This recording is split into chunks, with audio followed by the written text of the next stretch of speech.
In this video, I'm going to teach you how to create email campaigns in HubSpot.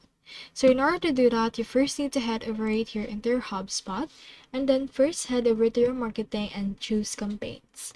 Click onto this start a campaign and head over and click onto this I'll do it myself. So we will need right here an email campaign. So for this case, let's start with a template first and click on next.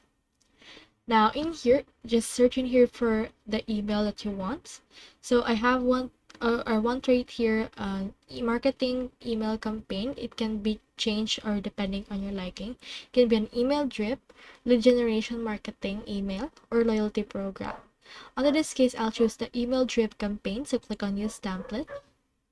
Then after that, change right here the campaign name, the campaign color, the owner, the start date, as well as the campaign end date. Choose right here as well the audience and notes, and once you're done, head over and click on create. Once that's been made, it should be able to show you right here the campaign. You can change some details right here, add assets, add steps, and once you're done, head over and click on save.